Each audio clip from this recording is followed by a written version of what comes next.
Hello, I'm BJ Smith. This is my case study about Miguel Hernandez. Miguel is one of the football players. He had a terrible injury on the field. Now he's paralyzed from the waist down. He's in a wheelchair. He has come back to school. This will be his second day, and I just had a meeting with his parents and Mr. Howard Carey. He's an attorney for the Guzmans. Miguel was taken out of biology without my notice, without me knowing, and they feel like we have violated his right to fate. And I admitted the school made a mistake, and I'll work to fix this problem. Okay, Miguel was injured in November. He's come back to school in March. 2 weeks ago, we had a meeting with the parents and the counselors.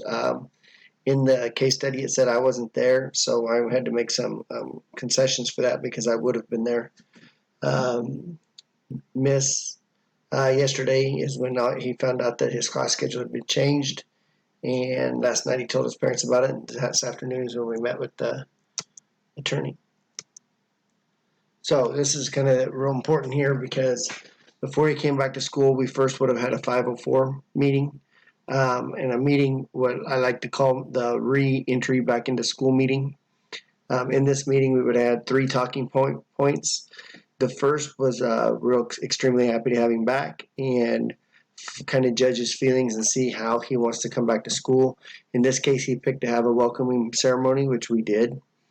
Sometimes kids won't want that. They'll want just kind of slide in and try to do it without too much of a big deal. But he wanted a welcoming ceremony. Second, we would have discussed his academic needs. He was gone for several months because of his accident, and we want to see how his classes happened in the rehab facility and how he was able to keep up with his work. I think that's real important to discuss. Third, which there was a plan in my situation, I will say that he did work on stuff as he went through the rehab process. We recently at Lions had a girl that went through something very similar to this. She's from the neck down when she did schoolwork at her rehab facility. Third is we would create a 504 plan. According to the U.S. Department of Education, he had a sustainable physical impairment in major life that limits his major life activities, being in a wheelchair. So he qualifies for the 504. I'm going to assume that we had the re-entry meeting, and because as principal, I would not let that happen without me being there. That's going to be part of my presentation. I do need to find out why Miss Guzman took him out of class. I don't want to make the assumption that she purposely did it knowing that it was something she shouldn't have done. So I need to ask her about that.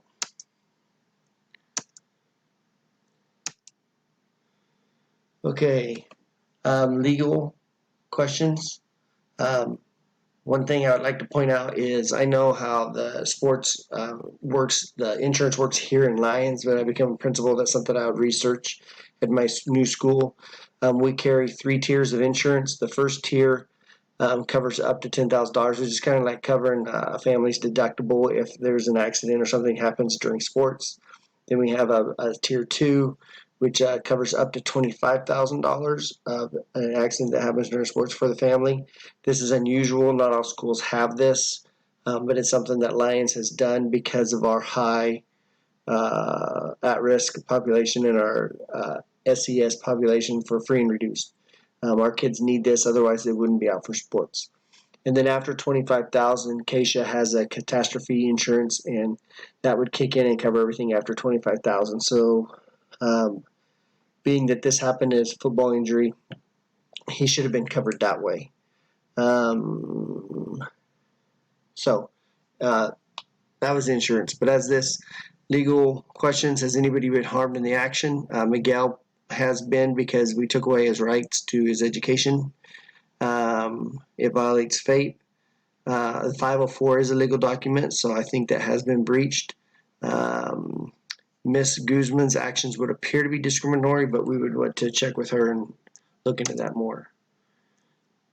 This has a short timeline because we need to make this sure he's back in class as quick as possible.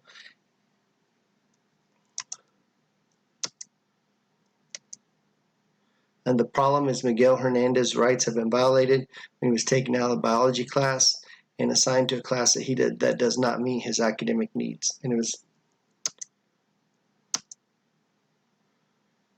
okay.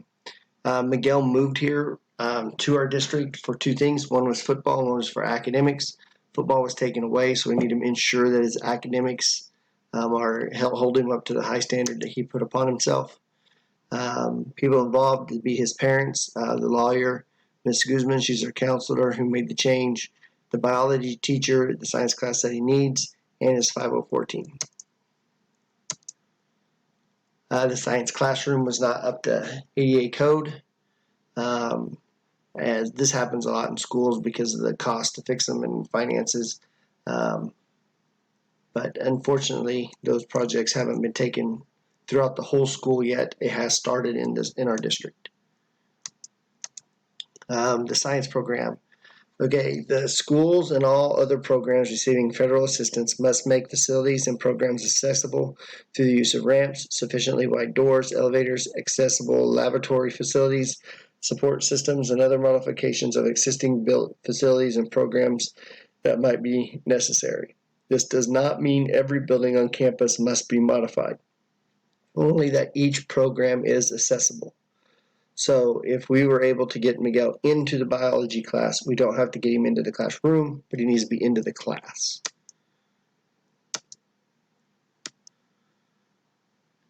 Okay, when review and prioritize this information, I need to keep the superintendent involved in these kind of matters.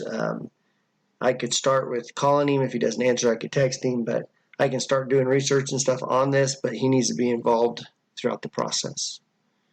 Relevant stakeholders, I should point out on this one that it does affect all students with 504s because we're setting a precedence here and make sure we're following the right stuff. And this situation does affect everyone in our community. This decision will have lasting effects. First, I'm going to meet with Dr. Harvey. He's our superintendent, and Ms. Guzman. And I'm going to go inspect the science room. I've worked construction, did it for many years, 3 years of college, and then I ran my own construction because I went back to school when I was 30. And finances, that's kind of the route I ended up going. So I do have some experience to see what it would take to get the science room up to code and then consult the science teacher while I'm there. I'd probably talk to Miguel and pull him aside and talk to him and let him know that we're working on fixing this problem. The school policies, I need to see what it was for changing class in the middle semester. I assume that Miss Gussman, she violated the procedures and policies. Review the ADA compliance laws. I would advise the school's lawyer possibly that he should probably be aware of what's going on. That might go through the superintendent though. Miguel's current academic goals and future classes, he will need to meet those goals. I need to look into that to see what future adjustments we'd have to make and then do anything else that the superintendent tells me to do. Okay, identify possible outcomes. My option 1 is the do nothing approach. Just kind of let the situation play out and see how it moves going forward.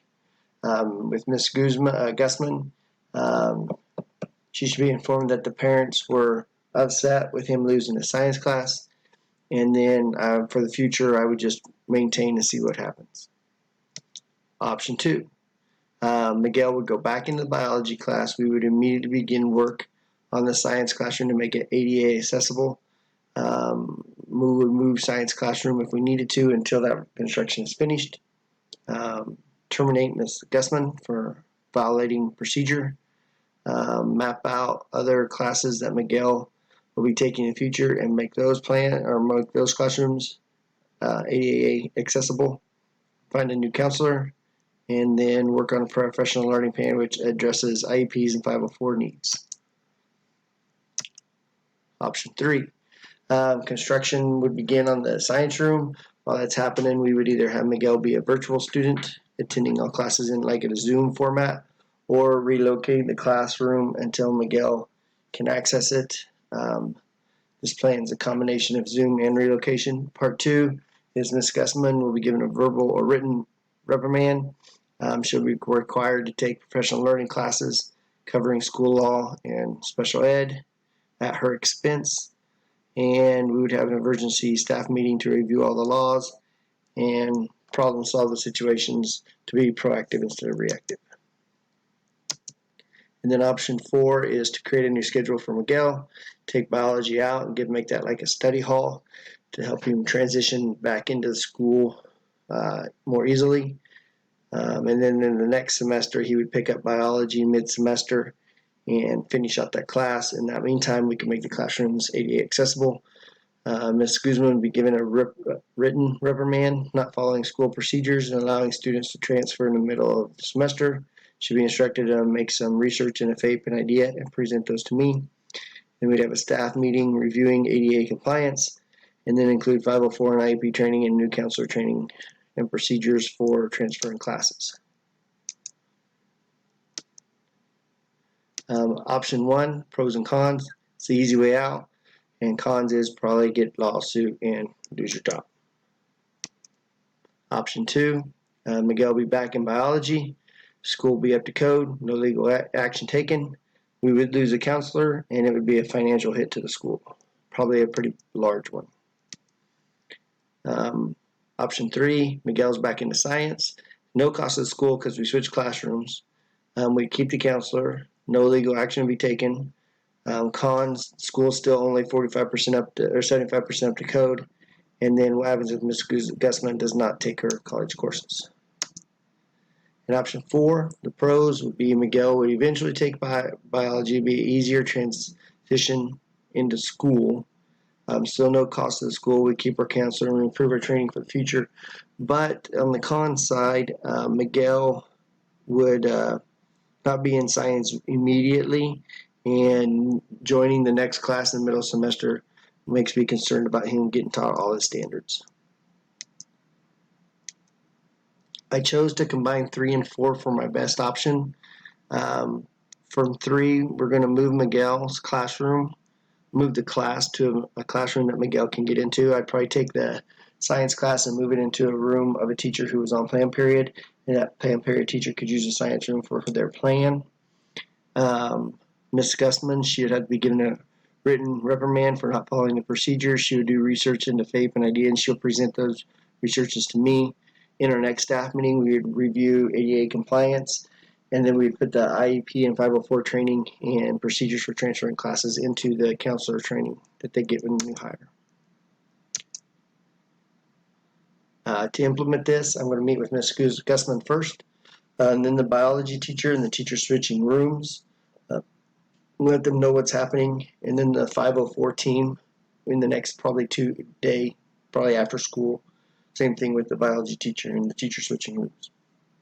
I'm going to probably talk to Miguel on the way out of school today, let him know that we're working on it, and then set up a meeting with him and his parents. If he might be present, he may not, and the attorney might be present, and they may not be either. But we'd have that meeting tomorrow to let them know that we made adjustments to the plan and we fixed the problem. Thank you for watching. I had to fly through it to get under the 15 minutes, but I hope we answered everything that you needed to. Thanks.